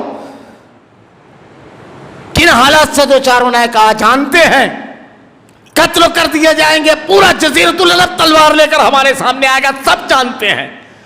کیا جان کر کے ہم اللہ کے نبی کو بلا رہے ہیں. اللہ کے نبی سے محبت. صحابہ کرام کیسی محبت کی اللہ کے نبی سے. اگر واقعات صرف بیان کی جائیں، اللہ کے رسول صلی اللہ علیہ وسلم کی کیسی اطاعت اور فرما برداری کی صحابہ کرام نے. اللہ رب العالمین نے واضح طور پر ارشاد فرمایا کہ اسلام مکمل ہو چکا ہے، دین مکمل ہو چکا ہے. میں نے ابتدا میں بیان فرمایا کس وقت تو کیا کرنا ہے، پوری تفصیلات بیان کی گئی. یہ جو 12 ربیع الاول کا دن ہے، جو اس روز عید میلاد کہا جاتا ہے، اس کو جو جلوس نکالے جاتے ہیں، جو نعرے لگائے جاتے ہیں اور محبت رسول کا جو دعویٰ کیا جاتا ہے، اس کی کیا حقیقت ہے؟ سب سے پہلی چیز کہ اللہ کے نبی صلی اللہ علیہ وسلم کی ولادت کب ہوئی. سب سے پہلی چیز اللہ کے رسول صلی اللہ علیہ وسلم کی ولادت اور وفات. وفات پر اس بات کا اتفاق ہے کہ 12 کو ہوئی، اس پر سب متفق ہیں. اس پر نہیں کہا کہ کسی نے 14 کسی نے، وہ سب کہتے ہیں کہ 12 کو ہوئی وفات. اب 12 ربیع الاول کو آپ کی وفات ہے، اسی لیے پہلے اس کا نام تھا 12 وفات. لیکن جب لوگوں نے کہنا شروع کیا کہ تم وفات کے دن جلوس نکال رہے ہو تو نام بدل دیا، عید میلاد رکھ دیا. لوگوں کے تانے میں یہ نام آیا ہے، یہ ان کا اپنا نہیں ہے. لوگوں نے جب کہنا شروع کیا تو انہوں نے پھر نام سیدھا کیا. اب اللہ کے نبی صلی اللہ علیہ وسلم کی ولادت کب ہوئی ہے؟ اللہ کے رسول صلی اللہ علیہ وسلم کی ولادت ہوئی ہے 9 ربیع الاول کو. کسی نے 8 بھی کہا ہے، مختلف تاریخیں لوگوں نے بیان کی ہے، لیکن زیادہ صحیح تحقیق لوگوں نے یہ بیان کی ہے کہ 9 ربیع الاول کے. حتیٰ کہ بریلوی مسلک کے بڑی شخصیت احمد رضا خان یہ بھی اپنی کتاب فتاوی رضویہ کے اندر لکھتے ہیں کہ 9 ربیع الاول کو، 8 ربیع الاول 9 ربیع الاول، یہ جو بیان کی گئی ہے تاریخیں، اللہ کے نبی صلی اللہ علیہ وسلم کی ولادت ہوئی ہے، آپ کی پیدائش ہے. اب ولادت کا جشن مناتا ہے آدمی یا وفات کا؟ سوال یہ ہے. اور اگر بالفرض یہ مان بھی لیا جائے کہ وفات اور ولادت دونوں ایک تاریخ ہے، بھلا ایک بات یہ بتائیے کہ اس میں جو دلیلیں دی جاتی ہیں عقلی اعتبار سے، صرف آدمی غور کرے عقلی اعتبار سے، کہ حضرت اللہ تعالیٰ نے مختلف انبیاء کی ولادت کا تذکرہ کیا ہے، تو کیا جلوس نکالنے کا تذکرہ کیا ہے؟ نعرے لگانے کا تذکرہ کیا ہے؟ اللہ کے نبی نے بیان فرمایا کہ حضرت موسیٰ علیہ السلام اور پوری قوم کو جب چھٹکارا ملا فرعون کے ظلم سے تو روزہ رکھنے کا یوم عاشورہ.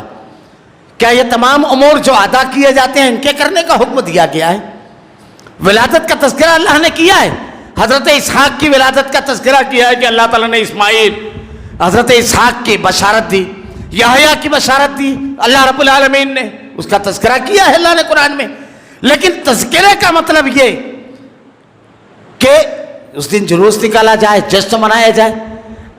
ذرا سا غور کیجئے، اگر ایک آدمی کے گھر میں ایسا ہو کہ ایک ہی روز میت بھی ہو اور ایک ہی روز کسی کی ولادت بھی، تو کیا آدمی برتھ ڈے بھی منائے گا اور میت رکھی ہے یہ بھی کرے گا؟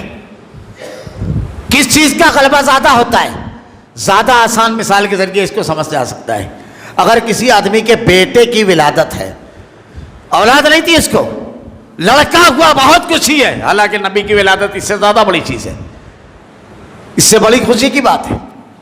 لڑکا ہوا اس کو، اب جس دن اس کے لڑکے کی یوم پیدائش ہے، غیر مسلم کی بات کر رہا ہوں میں، مسلمانوں کی نہیں، جو لوگ برتھ ڈے مناتے ہیں، یوم پیدائش مناتے ہیں. اب اس کی پیدائش کا دن ہے 10 جنوری، اور 10 جنوری پر جب وہ 1 سال کا ہوا اسی دن اس کے باپ کی موت ہو گئی صبح. اب بھلا بتائیے وہ غیر مسلم اپنے باپ کی موت کی وجہ سے اپنے بیٹے کا منائے گا جشن؟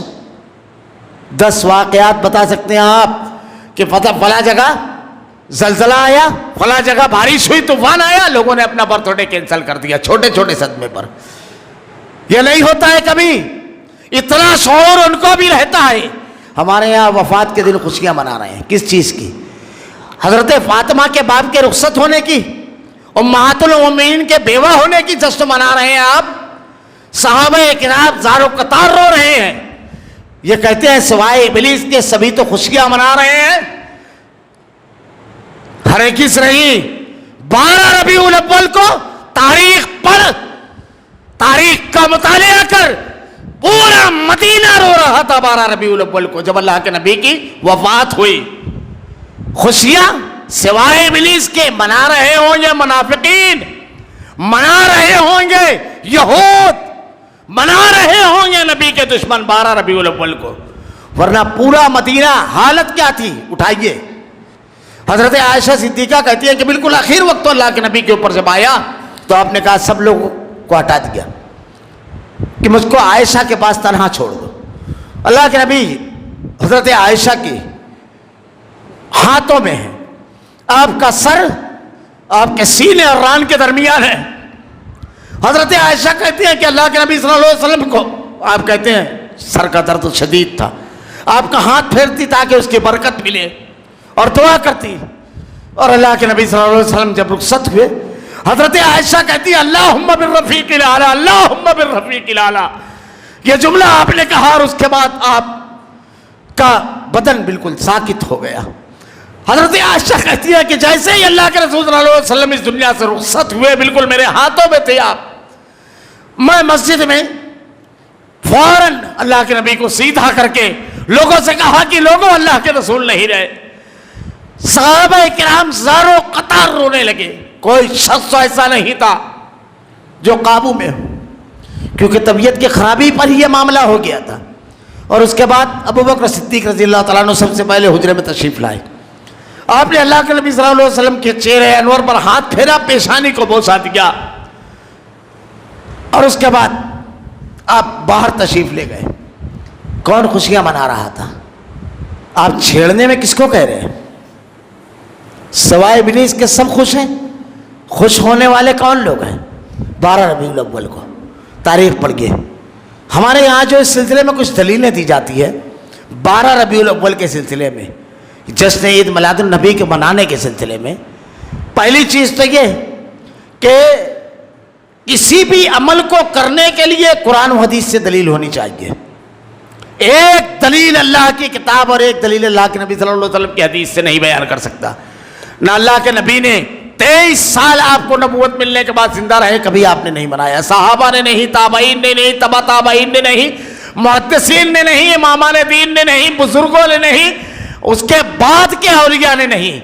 بہت بعد میں 400 سال بعد لوگوں نے 600 سال بعد ملک مظفر الدین ان کے بارے میں لکھا ہے.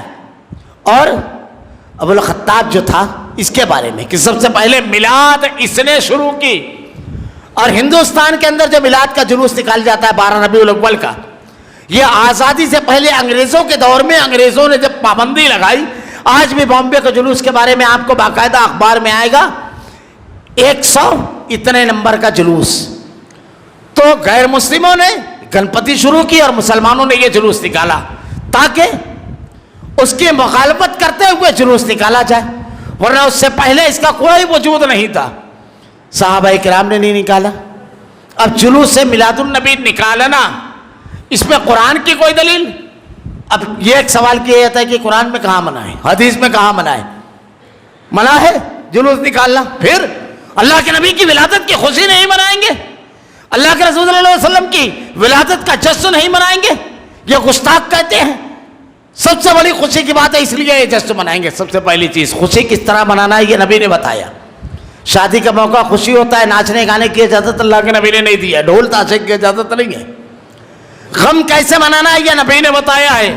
صحابہ کے دور میں آیا، انہوں نے کیسے منائی خوشی، کس طرح رہے. کیا ان کی زندگی میں جب یہ دن آیا اختلاف کیوں ہے؟ اس لیے کہ اس کے بارے میں کچھ نہیں ہے، ورنہ اختلاف نہیں ہوتا. اس روز باقاعدہ کوئی عبادت متعین ہوتی، کچھ نہ کچھ ہوتا. خوشی منانے کا طریقہ اللہ کے نبی بتائیں گے، اللہ بتائے گا، یا ہم طے کریں گے. مومن ہے، مسلمان ہے. قرآن میں کہیں منع نہیں ہے، حدیث میں کہیں منع نہیں ہے. ایک سادی سی بات بتاتا ہوں میں. دیکھیے ایک بنیادی چیز ہے کہ منع شریعت میں معاملات میں نفی کی دلیل دیکھی جاتی ہے اور عبادات میں اس بات کی دلیل. عبادات میں یہ نہیں کہا جاتا ہے نیکی کے معاملے میں کہ کہاں منع ہے، یہ نہیں کہا جاتا ہے. عبادات میں اس بات کی دلیل چاہیے اور معاملات میں نفی کی. ساری چیزیں جائز ہے اگر ممانعت نہیں ہے، اور عبادات میں سب ناجائز ہے اگر اجازت نہیں ہے. اللہ کے نبی نے ارشاد فرمایا، بڑی مشہور حدیث ہے، من احدث فی امرنا ھذا ما لیس منہ فہو رد. اس دین میں ہر وہ چیز جس پر ہمارا حکم موجود نہیں ہو باطل اور مردود ہے. ہر وہ چیز. اور آسان سمجھئے اس کو، جیسے ہم اذان دیتے ہیں. اب اذان دے رہے ہیں، اذان کا آخری کلمہ کیا ہے؟ لا الہ الا اللہ. اگر کوئی محمد رسول اللہ بڑھا دے تو اب آپ ہی کی طرح وہ کہے گا ممانعت کہاں ہے؟ قرآن میں ہے ممانعت، حدیث میں ہے ممانعت، آپ ہی کی طرح کھڑا ہو کر کے کہے گا. تو کیا اللہ کے نبی نے نہیں بتایا صحیح اذان؟ اللہ کے نبی نے نہیں بتایا 12 ربیع الاول کیسی گزارنی ہے؟ یہ نہیں بتایا اللہ کے رسول نے. اللہ کے نبی نے کمی رکھی دین میں. یہاں سوال یہ نہیں ہوگا، یہاں سوال یہ ہوگا کہ اللہ کے نبی نے بتایا ہے محمد رسول اللہ نہیں، بس یہی آدھے کلمے پر قرآن اذان کو ختم کر دینا. نیکی عبادت اگر اجازت نہیں ہے، بے شمار واقعات ہیں. حضرت عمر بن خطاب رضی اللہ تعالیٰ عنہ کے لڑکے حضرت عبداللہ ابن عمر نابینا ہو گئے تھے. یہ اپنے شاگرد تو حضرت مجاہد کے ساتھ نماز پڑھنے کے لیے مسجد میں تشریف لے گئے. اذان ختم ہوئی تو مؤذن کہتا ہے الصلاۃ الصلاۃ الصلاۃ. آپ نے اپنے شاگرد سے پوچھا اذان جب ہو گئی تو اس کے بعد یہ کیا ہے؟ تو شاگرد تو کہتا ہے کہ لوگوں کو اذان کے لیے بلا رہا ہے، نماز کے لیے بلا رہا ہے. عبداللہ ابن عمر رضی اللہ تعالیٰ عنہ نے ارشاد فرمایا کہ اللہ کے نبی نے جو نماز کے لیے بلانے کے لیے اذان بتائی تھی، کیا وہ ناکافی ہے؟ اپنے شاگرد سے کہتے ہیں میں اس مسجد میں نماز نہیں پڑھوں گا، مجھ کو یہاں سے لے کر کے چلو، یہ بدعتی مسجد ہے، بدعت کرنے والوں کی مسجد ہے. حضرت علی رضی اللہ تعالیٰ عنہ ممانعت کہاں ہے؟ اب وہ بھی مؤذن اگر آج ہی کے دور کے جوہلا کی طرح ہوتا تو سوال کرتا ممانعت کا ہے عبداللہ ابن عمر رضی اللہ تعالیٰ عنہ سے، ہے منع.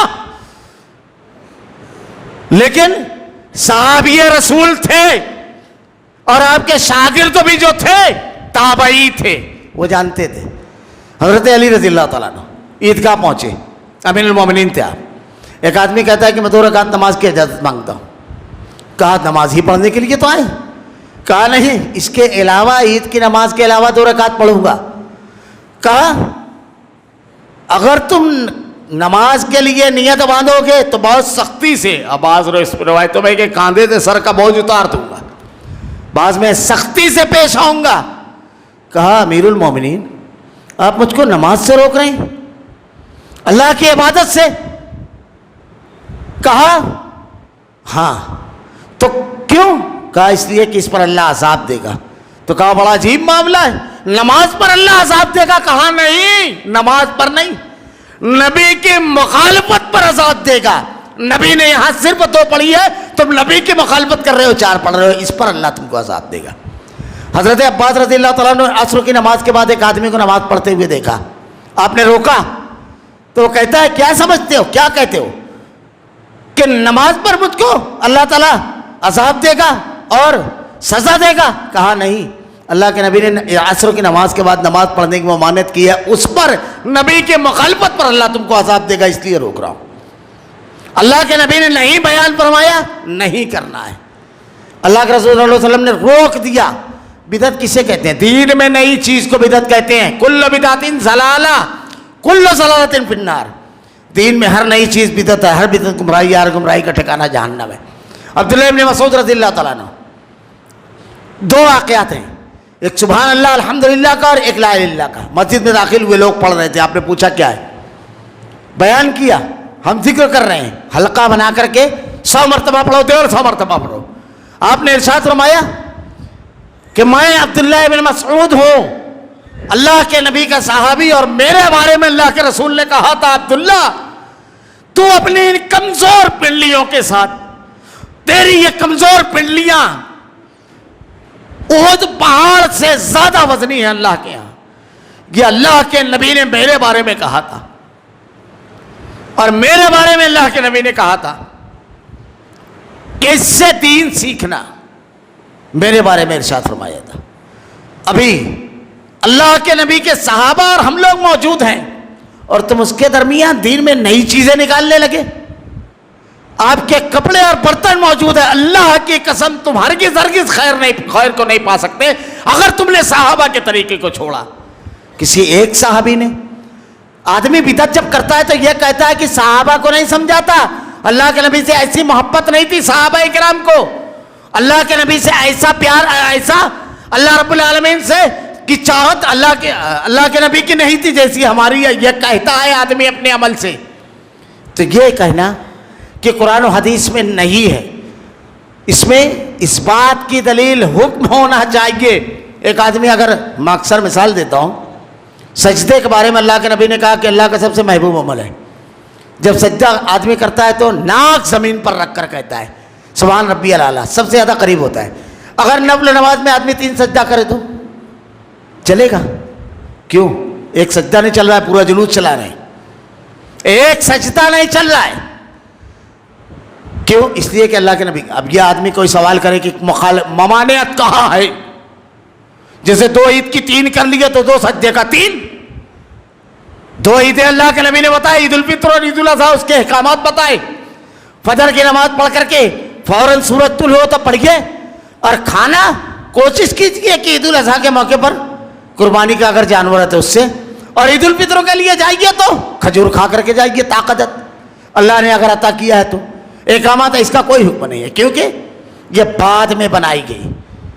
عبد القادر جیلانی جن لوگوں کو یہ مانتے ہیں ان لوگوں نے بھی کبھی یہ نہیں کیا. تو ایک چیز، یا تو وہ غلط یا یہ غلط.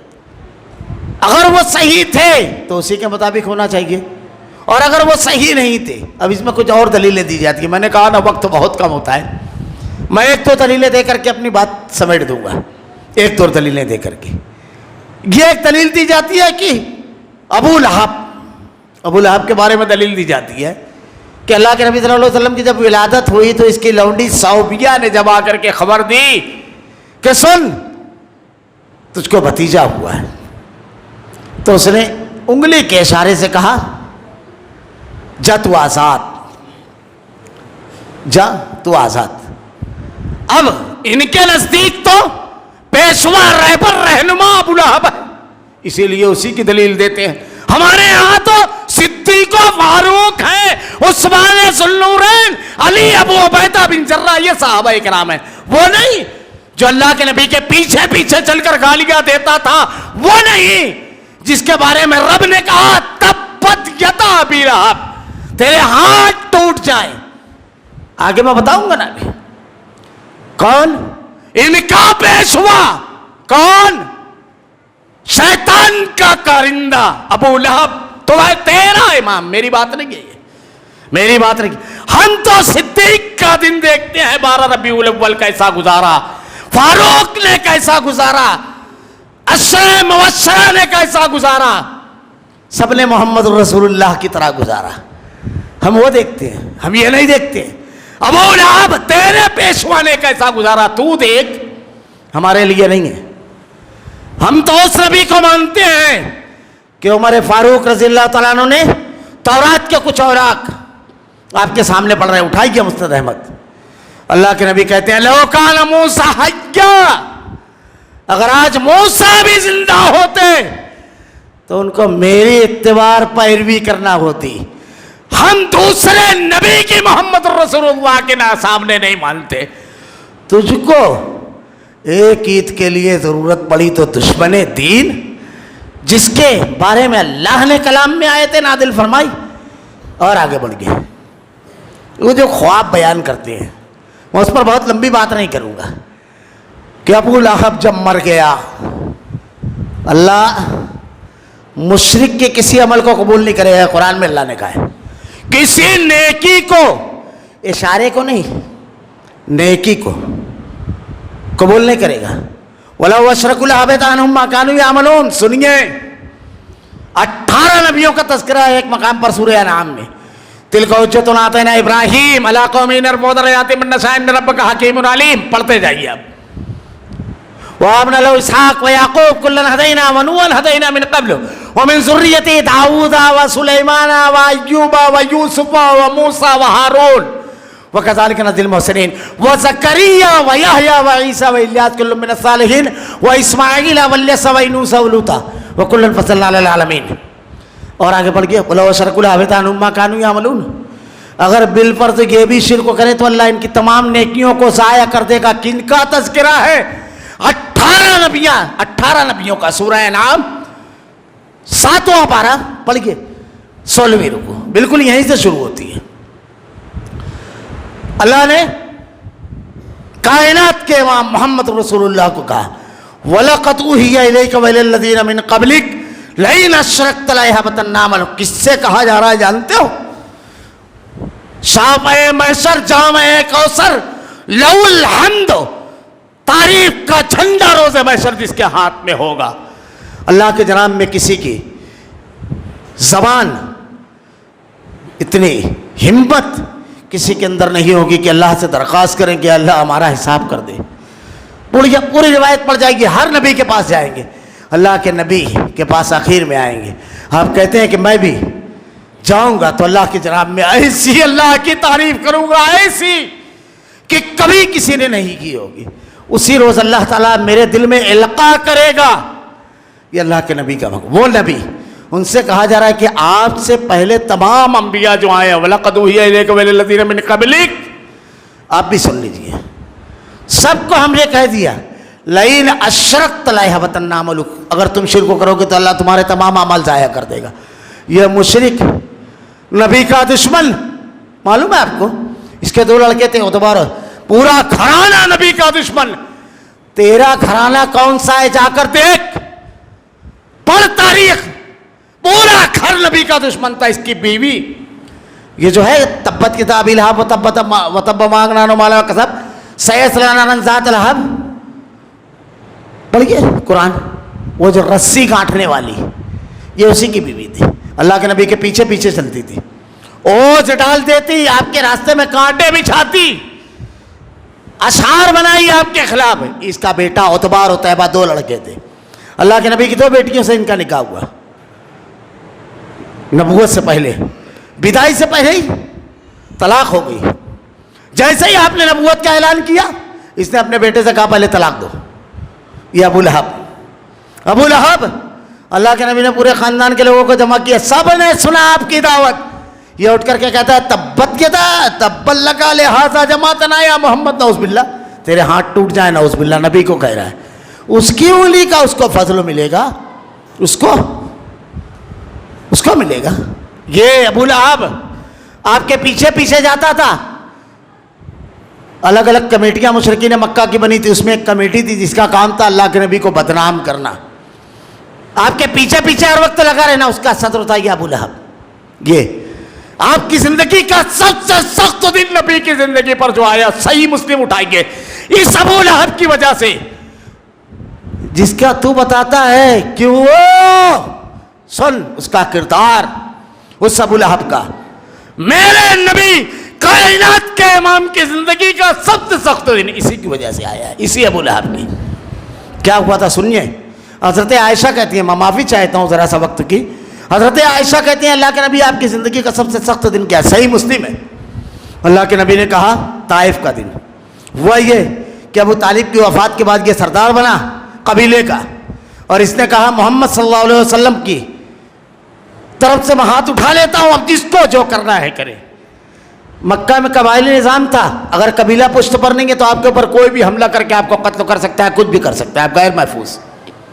سب سے پہلا کام اس نے یہ کیا کہ قبائلی جو حمایت تھی وہ ہٹا لی سردار بننے کے بعد، پہلا کام. اور اس کے بعد تاریخ پڑھیے. آپ طائف گئے، ان لوگوں نے اسلام نہیں قبول کیا، لمبا واقعہ ہے. جب آپ واپس آئے وہ دعائے مستضعفین ہے، اس کو آپ پڑھ نہیں سکتے، آپ اس کو دعا کو پڑھ نہیں سکتے. اللہ کے نبی صلی اللہ علیہ وسلم جب آئے تو مکہ میں آپ داخل نہیں ہو سکتے تھے. آپ نے مختلف لوگوں کو خبر بھیجی کہ کوئی میری حمایت کرے. ذرا تصور کیجئے، کائنات کی سب سے عظیم ذات مکہ کے باہر کھڑی، اور آپ جو دعا کے لیے الفاظ کہتے ہیں، اے اللہ میں اپنی کمزوری اور بے بسی رب العالمین کس کے سامنے پیش کروں؟ اے اللہ تو ہی میرا حامی اور مددگار رب العالمین. اے اللہ میں کس کے سامنے پیش کروں رب العالمین ظالموں کا شکوہ. یہ دعا جو مانگ رہے ہیں دعائے مستضعفین، اسے کہا جاتا ہے صحیح مسلم کی، آپ ان کو پڑھ نہیں سکتے. اس کے بعد مطعم بن عدی اپنے بیٹے سے کہتا ہے کہ سب ہتھیار سجا کر حرم میں جمع ہو جاؤ، اور اس کے بعد اللہ کے نبی کو خبر بھیجتا ہے کہ آپ اندر آئیں گے. جیسے ہی اندر آئے ابو جہل لپکے سب. بولا آپ تو حمایت کھینچ لیا تھا. مطعم بن عدی خبردار میں ہوں. وہ ابو لہب آپ کا پیشوا ہے. وہ اللہ کے نبی کہتے ہیں سڑے گلے لوگوں سے لیا اگر مطعم بن عدی کہتا تو میں اس کی بات مان لیتا. وہ احسان آپ کو زندگی بھر یاد رہا مطعم بن عدی کا. ابو جہل کہتا ہے کیا تم؟ کہا میں مسلمان نہیں ہوئی ہوں، صرف حمایت کیا ہوں. اللہ کے نبی کی زندگی کا سب سے سخت دن اس کی وجہ سے آیا. اس کا ایک لڑکا عتبہ عتیبہ 2 لڑکے تھے. اللہ کے نبی کے چہرے انور پر تھوکا تھا اس نے. سن لو تاریخ بتا رہا ہوں، سیرت کی ہر کتاب میں ملے گا. لیکن تھوک اللہ رب العالمین کے فضل سے اللہ کے نبی کے اوپر نہیں گیا، تھوک نہیں گیا آپ کے اوپر. لیکن اللہ کے نبی نے ایک جملہ کہا تھا اس کے خاندان کے بارے میں قرآن نے کہا تبت یدا ابو لہب تیرے ہاتھ ٹوٹ جائیں، تو وہی ہاتھ بتا رہا ہے، وہی انگلی، ابھی بتاؤں گا اس کے بارے میں بھی انشاءاللہ، اسی کو بتا رہا ہے۔ کیا کہا اللہ کے نبی نے؟ اے اللہ اپنے کتوں میں سے ایک کتا چھوڑ دے۔ یہ ملک شام گیا تجارت کے لیے، شیر دکھائی دیا، کہتا ہے محمد صلی اللہ علیہ وسلم نے مکہ میں بیٹھ کر مجھ کو مار دیا۔ لوگوں نے کہا کچھ نہیں ہوگا، کہا بددعا یاد تھی اس کو اچھی طرح کہ اس زبان اقدس سے نکلا ہوا ایک لفظ بھی ایسا نہیں ہے جو غلط ہوتا ہے، یاد تھا۔ بہرحال رات کو تمام سامان کو ایک جگہ جمع کر کے اس کے اوپر اس کو سلا دیا گیا۔ شیر آیا، ساروں کو بے خبر نیند لگی، اسی کو چیر پھاڑ کر کے ختم کر دیا، اسی کو، اس کے لڑکے کو۔ یہ اس کی جو بیوی تھی، اللہ کے نبی اور ابو بکر صدیق رضی اللہ تعالیٰ عنہ دونوں ساتھ میں چل رہے ہیں۔ جب یہ صورت نازل ہوئی تو اللہ کے نبی کو ہاتھ میں کنکریاں لے کر کے ڈھونڈ رہی ہے، آپ کے سامنے آئی، اور اللہ کے نبی کی تنقیس میں باقاعدہ اس نے اشعار کہے۔ ابو بکر صدیق رضی اللہ تعالیٰ عنہ سنتے رہے، اللہ کے نبی بھی خاموش رہے، چلی گئی وہ۔ تو ابو بکر صدیق رضی اللہ تعالیٰ عنہ کہتے ہیں اللہ کے نبی کہ آپ کو اس نے دیکھا نہیں، کہا نہیں، اللہ نے اس کی نظریں پکڑ لی تھی۔ یہ ابو لہب اب کیا بیان کرتے ہیں کہ وہ اشارہ کیا تو بولے پیر کا دن جب آتا ہے تو عذاب ٹل جاتا ہے۔ اللہ نے کہا کسی نیکی کو مشرک کی قبول نہیں کروں گا، تو لایا کہاں سے؟ اب یہ روایت کے بھی بارے میں سن لیجئے، لمبی بات نہ کرتے ہوئے۔ اس روایت کو جس نے دیکھا وہ بھی مومن نہیں تھے اس وقت تو، اور جس نے بیان کیا وہ بھی مومن نہیں تھے، دونوں مومن نہیں تھے جب خواب دیکھا۔ خواب کی کوئی حقیقت نہیں ہوتی ہے خواب کی، کیونکہ خواب کی 3 قسمیں، ایک خیالات پریشاں، ایک جو ہوتا ہے شیطان کی طرف سے، اور ایک الہامی ہوتا ہے۔ تو خواب پر کوئی یقینی بات نہیں کہی جا سکتی۔ خیر، تو کہا اس کی وجہ سے وہ ہوتا ہے۔ اب قرآن تو کہتا ہے تبت یدا ابی لہب، تیرے ہاتھ، دونوں ہاتھ ٹوٹ جائے۔ اور جب ٹوٹ جائیں گے تو انگلی کہاں سے رہے گی جس کو چوسے گا؟ یہ قرآن کہہ رہا ہے تبت یدا، دونوں، وہی ہاتھ جس سے اشارہ کرتا تھا وہ نبی کے بارے میں۔ اور کس عذاب میں مرا وہ؟ بدروں کے بعد۔ کس عذاب میں؟ کٹنی نکلی تھی عدسہ نامی بغل میں، اس کے اپنے بیٹے اس کے پاس نہیں آ رہے تھے، مر گیا، لاش پڑی تھی، کوئی نہیں جاتا تھا اس کے پاس۔ کون؟ ابو لہب، جس کی دلیل دے رہے ہیں، کوئی نہیں۔ لوگوں نے کہا تم کو شرم نہیں آتی؟ تمہارا باپ مرا پڑا ہے، اس کی لاش کم سے کم دفن کر دو۔ تو غلاموں کو بلایا، ایک گڑھا تھوڑا دور پر کھودا گیا، دور پہ، اور بڑی بڑی لکڑیاں لمبی لمبی جس کو ہم بلی کہیں گے یا بانس وغیرہ، اس سے اس کی لاش کو ڈھکیلا گیا اور ڈھکیل کر اس گڑھے میں گرا دیا گیا، کوئی قریب نہیں گیا۔ یہ اس کا انجام۔ اور پھر اس کے بعد اس پہ کچرا، کھان، کوڑا، کرکٹ، مٹی سب ڈال کر کے گڑھا بند کر دیا گیا، اور آگے بڑھ گئے۔ ایک دلیل اور ہے، میں چاہتا تھا دلیلوں کا ذرا سا پر کچھ گفتگو کروں، لیکن بہت آخر میں وہاں پہنچا۔ دوسری دلیل اللہ کے نبی صلی اللہ علیہ وسلم سے دے رہے ہیں، میلاد منانا چاہیے۔ اب کیا دلیل ہے؟ پہلی دلیل تو سمجھ میں آگے کس کی ہے، اس کو دیکھ لے میں، آگے کی بات جانے دیجیے۔ اللہ کے نبی نے کہا ہے میرے صحابہ، یہ قرآن میں اللہ نے کہا فَإِنْ آمَنُوا بِمِثْلِ مَا آمَنْتُمْ بِهِ فَقَدْ اهْتَدَوْا، ایسا ایمان، سمپل اور نمونہ ہے یہ اسلام کا، ایسا ایمان اللہ تعالیٰ نے کہا ہے قرآن میں۔ ان کی فضیلت اگر بیان کریں، لقد رضی اللہ عنہ المؤمنین اذ یبایعونک تحت الشجرہ، یا دوسرے مقامات پر دیکھیے قرآن میں جو ہے اللہ نے کہا یہ اللہ ان سے راضی، اللہ سے راضی، جنتی ہونے کی بشارت دی گئی۔ خیر، دوسری دلیل کہ اللہ کے نبی نے پیر کے روز روزہ رکھا، اور جب آپ سے پوچھا گیا تو آپ نے کیا ارشاد فرمایا؟ میں پیر کے روز پیدا ہوا اور پیر ہی کے روز مجھ کو اللہ نے نبوت عطا کی، اس لیے اللہ کے نبی صلی اللہ علیہ وسلم پیر کو روزہ رکھتے تھے۔ یہ میلاد ثابت ہو گئی۔ عجیب دلیل دے رہے ہیں آپ۔ بڑا مسئلہ ان لوگوں کا یہ ہے کہ ان کے بولنے اور سننے دونوں، بولنے والے بھی اور سننے والے بھی جب گفتگو کرتے ہیں تو عقل و ذہانت اور تدبر، شعور، یہ سب کہیں اور رخصت کر کے آتے ہیں. بولنے والا بھی ہے، اب اس کو معلوم ہے پبلک کیسی ہے، واہ واہ آہا کرے گی، کیونکہ وہ تو جب اس کی کوالٹی ہے، اس کی جو اسٹیج پر ہے، تو نیچے والوں کی کوالٹی کیسی رہے گی. تو بنا سوچے بولتے بھی ہیں، بنا سوچے داد بھی دیتے ہیں. کیا کہا؟ پیر. ہر پیر کو روزہ رکھتے تھے اللہ کے نبی. ہر 8ویں دن پیر آتا ہے، ہر 8ویں دن. تو اللہ کے نبی ہر 8ویں دن روزہ رکھیں. اور تو اللہ کے نبی ہر 8ویں دن، تو نکال 8ویں دن جلوس. اب روزہ رکھتے تھے ہر پیر کو، تو نکال، تیری پبلک سمجھا دے گی تجھ کو کہ سال میں ایک آدھ مرتبہ ٹھیک ہے، انڈر ٹریٹمنٹ ہو گیا، کچھ نہ کچھ چاہیے. جیسے ہمارے یہاں تو مقابلہ آرائی چلتی ہے، وہ اگر پہاڑ لے کر آیا، ہم بھی لوٹے میں انا ساگر لائیں گے. تو جلوس، جلسے، یہ سب تو چل ہی رہے ہیں نا، شریعت میں، دین میں نہیں ہے. معاف کیجئے گا، کڑوی باتیں نہیں ہیں. دین محمد رسول اللہ کا دین، اس میں تو کیا ہر آپ کو رکھنا ہے تو روزہ رکھیے. اللہ کے نبی ہر جمعرات کو بھی روزہ رکھتے تھے، ایام 20 کا بھی روزہ رکھتے تھے.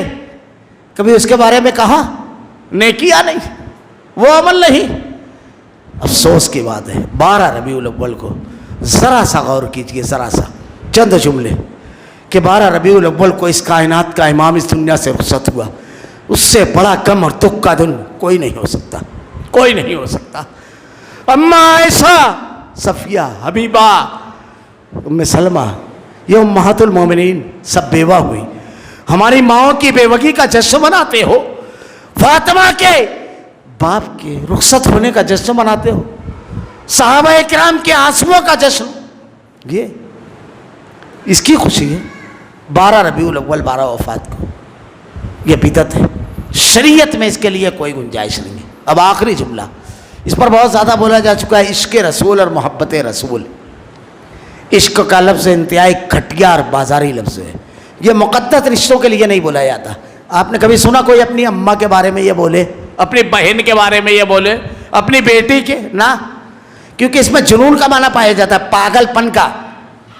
اسی لیے شریعت میں صرف محبت کا معلوم ملے گا، عشق کا نہیں. محبت رسول، اور محبت رسول یہ ہے کہ محبوب کی اداؤں کو اپنایا جائے، محبوب کی تعلیمات پر عمل کیا جائے. وَمَن يُطِعِ الرَّسُولَ فَقَدْ أَطَاعَ اللَّهَ. اللہ نے کہا قُلْ إِن كُنتُمْ تُحِبُّونَ اللَّهَ فَاتَّبِعُونِي يُحْبِبْكُمُ اللَّهُ. کہ سنو، اگر اللہ سے محبت کا دعویٰ ہے، اللہ کی محبت تم چاہتے ہو، تو رسول کی اتباع کرو. یہ اللہ کے نبی صلی اللہ علیہ وسلم کے پاس ایک صحابی آ کے کہتے ہیں، اللہ کے نبی بے چین ہو کر کے آتے ہیں، کہتے ہیں اللہ کے رسول بچوں میں تھا، بیوی میں تھا، اچانک کیا تھا گئی، آپ کا چہرہ انور دیکھنے کے لیے آیا اللہ کے نبی. اللہ کے رسول جب وفات ہو جائے گی، آپ تو اعلیٰ مرتبے پر ہوں گے رب العالمین کی جناب میں، جنت میں، تب کیسے دیدار کروں گا اللہ کے نبی. اللہ کے نبی سے جب انہوں نے سوال کیا تو اللہ تعالیٰ نے قرآن کی آیت انعم اللہ علیہم من النبیین والصدیقین والشہداء والصالحین وحسن اولئک رفیقا اتاری. ایک صحابی اللہ کے نبی سے کہتے ہیں کہ اللہ کے رسول مانگ کیا مانگتے ہیں؟ اللہ کے نبی نے کہا، تو کیا کہا صحابی نے؟ آپ کی صحبت ہے اللہ کے نبی، جنت میں آپ کی صحبت. کیا چیز مانگی تھی؟ اللہ کے نبی نے کہا تم سجدوں کی کثرت کے ذریعے میری مدد کرو، میں اللہ سے تمہارے لیے دعا کرتا ہوں. اللہ کے رسول صلی اللہ علیہ وسلم سے محبت صحابہ کرام کی کیسی تھی؟ اللہ کے رسول صلی اللہ علیہ وسلم کی اطاعت اور فرما برداری. آپ کے خلاف انگوٹھی سونے کی ایک صحابی پہنے اتار کر پھینک دیا. لوگوں نے کہا، اللہ کے نبی اٹھ کر کے گئے، کہا اس کو اٹھا لو، اس کو لے جا کر فروخت تو کر دینا. کہا میں وہ چیز نہیں اٹھا سکتا جس کو اللہ کے رسول نے پھینک دیا، مہر کے ہرگز اس کو نہیں اٹھاؤں گا. تو اللہ کے رسول سے اطاعت اور فرما برداری، حقیقی محبت اللہ کے نبی سے ہی ہے کہ اللہ کے رسول کی تعلیمات پر عمل کیا جائے، اس کے مطابق اپنی زندگی کو ڈھالا جائے. یہ نہیں شور شرابہ، اور پھر اس میں اتنی خرافات ہوتی ہے، اس کے ساتھ نمازوں کا ضائع ہونا ہے، مال کا ضیاع ہے، مال کا ضیاع، کروڑوں اربوں روپیہ ختم ہو جاتا ہے پوری قوم کا، اور اس کا کوئی فائدہ نہیں. پھر یہ صحابہ کرام کا طریقہ بھی نہیں ہے. اللہ کے نبی نے اس سلسلے میں کوئی بات نہیں بیان فرمائی. عیدیں صرف اسلام میں 2 ہے، اور وہ جو کبھی کبھی منائے، ہم ہمیشہ اللہ کے نبی صلی اللہ علیہ وسلم کی یاد ہر وقت دل میں رکھتے ہیں، اور ہم تو دعا کرتے ہیں کہ اللہ ہم پر وہ سورج طلوع نہ کرنا، جب تیرے علاوہ کسی اور کی عبادت اور تیرے نبی کے علاوہ کسی اور کے طریقے کی طرف ذہن و دماغ جائے، اللہ اس سے پہلے ہماری زندگی کی شام فرما دینا. یہ دعا مانگتے ہیں ہم تو اللہ کے نبی صلی اللہ علیہ وسلم کی اطاعت. آخری چیز، ام لهم شرکاء شرعوا لهم من الدین ما لم یأذن به اللہ ولولا کلمۃ الفضل لقضی بینهم وان الظالمین لهم عذاب علیم. تم نے دین بنانے کے لیے اللہ کے شریک کر لیے. دین بنانا اللہ کا کام ہے. اگر اس کو دین سمجھ کے کوئی کرتا ہے تو یہ بہت بڑا گناہ کا کام ہے. اب اس کی تفصیل نہیں، میں وقت نہیں دیکھ سکا تھا، بہت زیادہ ہو چکا ہے، اس کی تفصیل میں نہیں جانا چاہتا. اس آیت کی تفسیر، دین بنانا اللہ کا کام، دین بتانا رسول اللہ کا کام. اگر کوئی اور کے بتائے ہوئے طریقے کے مطابق ہم کرتے ہیں تو یہ دین بنانے کا اختیار دیتے ہیں. بڑی سخت وعید اللہ نے اس کے بارے میں بیان فرمائی ہے. اللہ رب العالمین سے دعا ہے کہ رب العالمین، اے اللہ شریعت کے جو احکامات ہیں رب العالمین تیرے نازل کردہ دین کی جو تعلیمات پر اس پر عمل کرنے کی توفیق دے. اللہ رب العالمین تیرے کلام کی آیتیں اور تیرے نبی کی حدیث کو ہمارا کردار و عمل بنا دے. حقیقی محبت اللہ کے نبی صلی اللہ علیہ وسلم کے دل میں راسخ کر، اے اللہ آپ کی اطاعت اور فرما برداری کا جذبہ دے. سنتوں سے محبت دے رب العالمین. صحابہ کا طریقہ زندگی میں نافذ ہو رب العالمین. اللہ بدعات اور خرافات سے ہماری تمام امت مسلمہ کی حفاظت فرما رب العالمین. سنت پر عمل کرنے اور سنت سے محبت کرنے کی توفیق دے. اللہ ہمارا خاتمہ ایمان پر فرما. ربنا لا تزغ قلوبنا بعد إذ هديتنا وهب لنا من لدنك رحمة إنك أنت الوهاب. بارك الله لنا ولكم في القرآن المجيد ونفعنا وإياكم بالآيات والذكر الحكيم. إنه تعالى جواد كريم ملك من رؤوف رحيم.